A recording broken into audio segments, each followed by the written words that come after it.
Hello,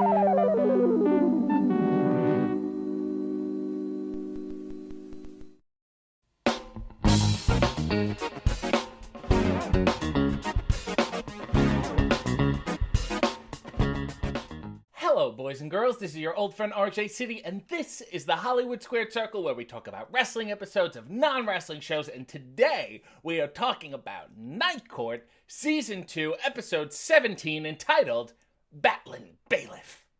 For those of you who don't know, Night Court aired on NBC from 1984 to 1992, spanning 9 seasons and 193 episodes. It had a very bass-heavy theme song,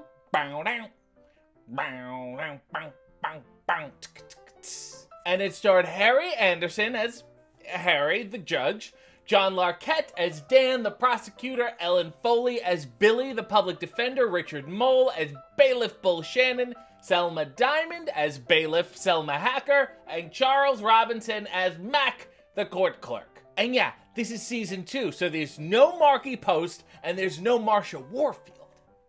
Shit. This wrestling episode stars Jack DeLeon as the promoter, character actors Nicholas Worth and P.L. Brown as generic wrestlers, Richard Brose, who played Tarzan in Pee-wee's Big Adventure, and the original Incredible Hulk, Lou Ferrigno, as the Klondike Butcher. Okay. But there is one actual wrestler in the background of this episode, Professor Toru Tanaka, who was also in Pee-wee's Big Adventure as Francis Buxton's butler. Anyway, here's what happens. The gang finds Bull's journal, and it's all sad and despondent and wistful and shit. And they start making fun of it, which is a horrible thing to do to someone so sensitive like Bull. So naturally, he doesn't know if he wants to be at this fucking job anymore. So they call out the next case, and it's this old lady who's being charged for hitting the Klondike Butcher, again, played by Lou Ferrigno, who's really challenging the definitions of both Klondike and Butcher. He takes his trench coat off and he's just wearing purple tights and everyone's like, oh my.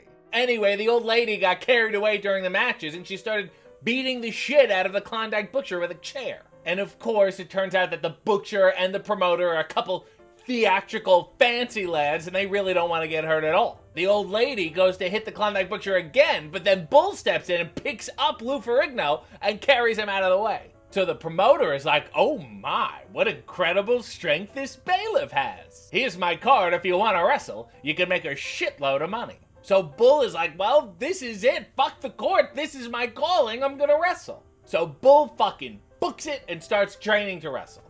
And everybody at the court feels sad and also like assholes. Bull comes back to clean out his locker and everyone wants to talk him out of it, but they say, you know what? This is his dream. If this is what he wants to do, let him do what he wants to do.